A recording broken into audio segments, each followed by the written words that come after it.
This is a video showing you how to make a deer hair popper. And I'm gonna start out using some black thread. It's kind of thicker thread because you need a stronger thread when you're trying to spin the deer hair around it. But first you start out and you just get you some thread going down the shaft of the hook shank. You come back to about the bend of it, and then I take some white bucktail.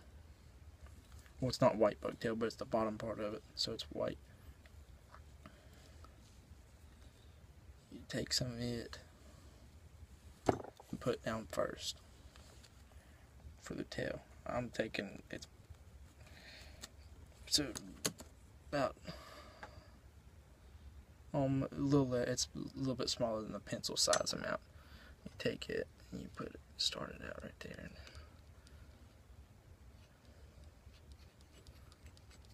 And I'll just go ahead and wrap that down because there wasn't much there. And once you got that down, you can get some, I put it on here, some either silver or some red flash. I'm going to put silver on this one because I just made some, one with red on it. I mean, you don't have to have silver or red, you can have any other color you want.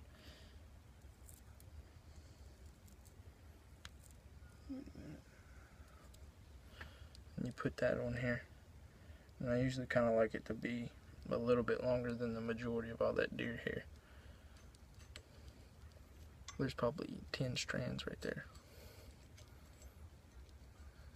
After you get that down there, get it straightened up, you come over here, and then I take, you don't have to use this, but I take some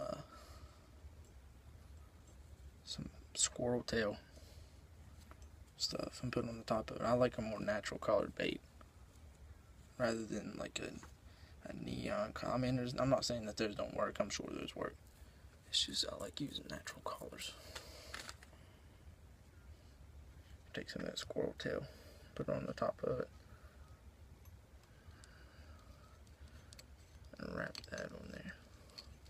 I'm going to go ahead and leave that on there for some bulk also. Just getting it straightened up and everything on there. And you'll want to come up, tip out right there, and you get you some deer hair, and you stack it, and this is about the size of a pencil. And I like to take it and kind of, because my stacker doesn't get it completely down, come down here and trim it flush with the end of it, and it also makes it easier if you want to trim it. And I'll show you that here in a minute, show you what it looks like with and without being trimmed. And you'll come and put that on there. You put some loose wraps and you put a couple tight ones on there, and you can pinch it and just squeeze it and roll it, and it'll wrap it all the way around the shank of the hook.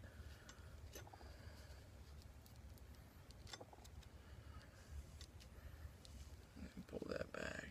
I'll put a wrap right here. And I got a little thing that you put on here. You put it in front of that tail, and you pack it back as tight as you can get it. And I'll do another wrap or two right there. So you still got close to 1/8 of an inch right there. And then I take another bundle of it,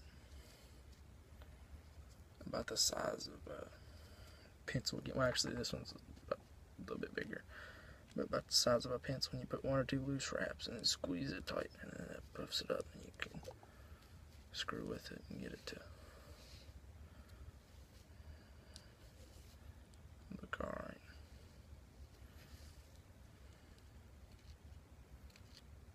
Put another few wraps right there and get this thing to pack it back on there. It's good to get it packed tight if you're going to trim it. If you're not going to trim it, then it doesn't matter as much, but it makes it look pretty good.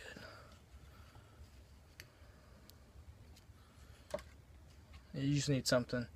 This is a string splitter for a bow. I don't know if you can see it. You stick it in the string, and you turn it and stick it on there.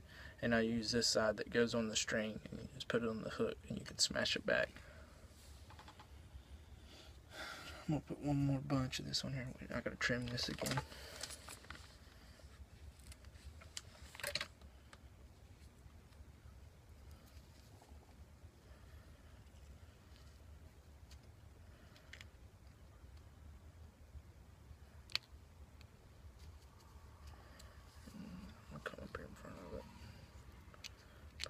And I'm gonna push on it. This should be about all you need.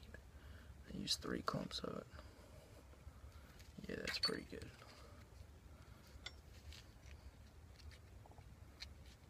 And you want to kind of build it up right there in front of it to help them lay back a little. You don't want them laid back a whole lot, but lay back a little, and you do a little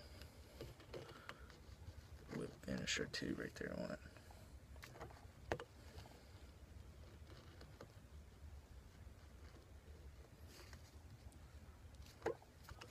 I'll put 3 just for safeness. And usually when you do the whip finish on here, you'll have a bad problem of the hairs coming up and hanging on it.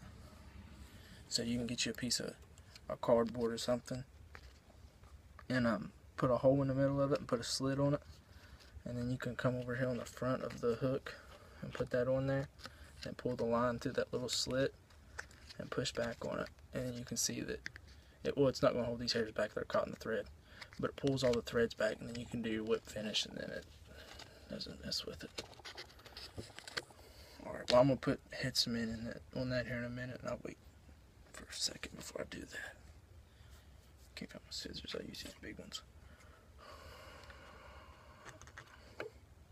It's hard to use big scissors on this. Alright, well, I got that trimmed. And then the other part of it, I have to pull this back up here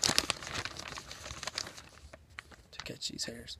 Well, you can trim it with this razor, and I'll show you, and it'll end up looking like this. But you can trim it with the razor and get it to, you have to be careful when you do this. You push on it and kind of tilt it back, and it trims it. Just watch your fingers.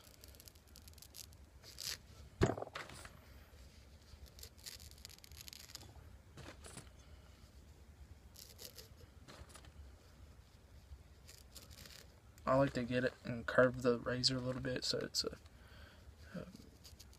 better, it's not really a better cut, but it's a better curved cut. And then you can just keep messing with it until you get a good round shape on it. And you pack it because it makes it easier to cut.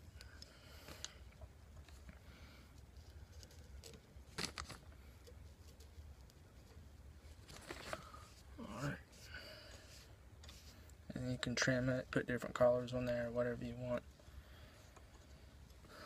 I'm going to come up here and trim that deer hair a little bit to let that squirrel collar stick out. You don't have to, but I do. Alright. That is the deer hair popper. Hope you can see it good. Hope you catch a lot of fish on it. Y'all hit the like button, subscribe. This is Colton Atkins. See y'all next time.